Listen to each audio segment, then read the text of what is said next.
Honestly, I haven't been doing anything. I be chilling. Like, I wish I had like a good reason for not uploading, but like nah, I just be home, like doing nothing. Like I wanna change it. I wanna be more productive, but like sometimes it just, I don't know. You feel like a heavy ass dwarf. No, not dwarf. What is the politically correct term now? Little person, I guess. I feel like there's a heavy ass little person sitting on my chest, dog. Sometimes, and I just don't feel like doing anything. During this time though, I did take up the opportunity to catch up on some anime I've been pending to watch. Like I went from Akame ga Kill to Black Lagoon to Devilman Crybaby, so like safe to say I may be depressed. And I also like watched the movie to Bunny Girl Senpai, since it's the second part to the series, and I know you're thinking, but no, it's not that kind of show. It's like a slice of life, slightly supernatural, romantic anime. Sounds gay to me. Start the video. You ever ask yourself, what is the objective of a collaboration? Well, to me, a collaboration is the creation of something from two or more influential parties bringing different ideas and talents and concepts to the table, but eventually leaving with something that makes sense. Something that represents the input from both parties, but at the same time possesses an identity of its own. It's like a child. However, just like with children, they are ugly babies. Wait, don't lie, don't lie to me. Like you have seen a baby before and be like, yes.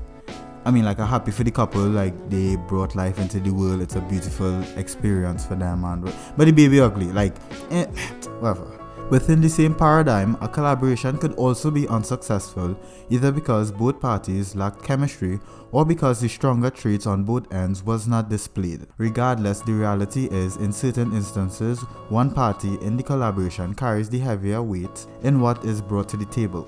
If I said two names, Prada and Christophe Chemin, the first thing you would probably think is who? And second thing you'd probably assume is that Prada would dominate the force in this collaboration. Let's say I said they had a collaboration. Christophe Chemin is a Berlin-based French self-taught artist. Let me repeat that because, there was a lot of words. He's Berlin-based, he is a Frenchman, and he's a self-taught artist. Chemin is a multifaceted creator or artist, or well, the fancy term for it, a polymath that has adopted multiple art forms such as drawing, directing, design, draftsman, filmmaking, and photography. 4 of his novels are, these are French, so let me try my best, right? Give me a chance. Let me get into the inner Frenchman. Right. Les Barreaux, Hemorrhoid, Agrandissement de l'Asphalte, and the last one is Le Roman et une bagnole qui roule, I think. Under his filmmaking catalogue, many of his films have entered the French Film Festival, and he's also created and starred in a hardcore gay wait, what? Don't ask me how it was. I'm not watching it.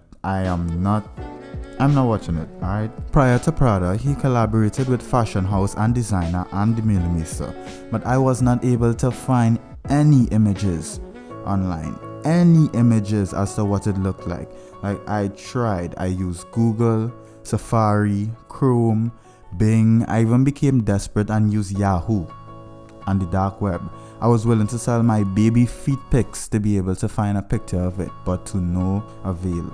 The Prada collection, entitled The Important Ones, consisted of 4 original pieces by Chemin, which comprised of ink and print illustrations named Survival Utopia, The Important Ones, Impossible True Love, and Banquet of Thieves. Now you would look at his pieces from afar and think, me not understand.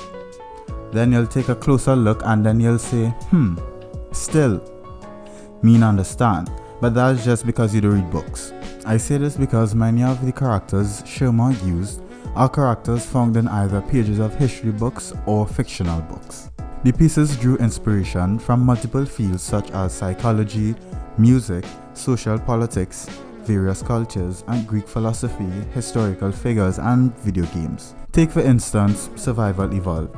A predominantly blue ink piece featured a naked Hercules wearing a pair of Hulk fists, a barefoot Sigmund Freud wielding a club attempting to strike Nina Simone, who wields a pair of boxing gloves, seemed to be dancing with Joan of Arc, a French heroine from the Lancastrian phase of the 100 Years' War, who is next to what it looks like Che Guevara, a Marxist revolutionary, author and diplomat, holding an award, who is right under Geronimo, who is holding a golf club.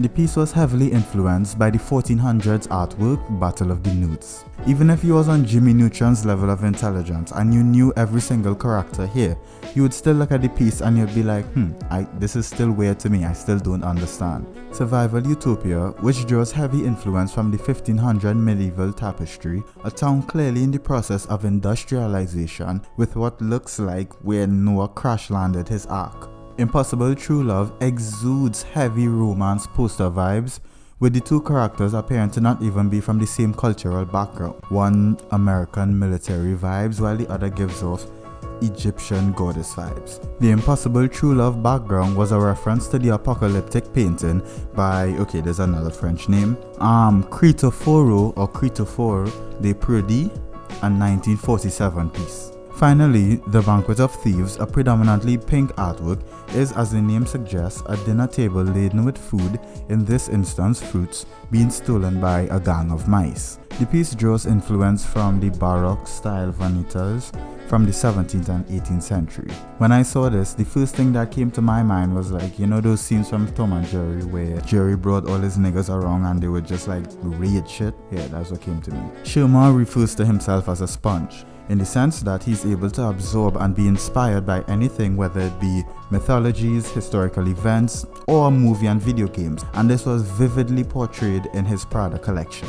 If there's one thing I could say about the pieces he constructed for Prada, is beautiful madness. Each piece and character used tell you something about the sum of the parts of the artwork and what influences played a part in it coming together. Is this Prada's best collaboration? Well, I don't know. Why? Simply because I don't know all of Prada's collaborations. However, I could say that these shirts and these pieces are fire. They are hard, honestly. Many times when artwork and fashion mix, it comes off, in my opinion, it comes off as a bit tacky and it looks weird, when you put art on the clothing itself. But in this instance, he was able to organically integrate his artwork into these, I guess it's bowl style shirts. Bowling style shirts is sailor bowling, is crop. He was able to organically implement his art style into these pieces and they just look like they fit right, if that makes any sense. If I had an extra kidney or I don't know, a human trafficking business on the low that I was able to buy one of these shirts, I definitely would, but right now I'm not able to, so I just look at it from afar and I'll just be like, that's fire. And that's kind of about it for this video. When is the next one coming? I'll work on my productivity, I guess. I'll try to work on my productivity. However, being in your house really makes you feel to do nothing. I didn't know it was this bad. I don't feel like doing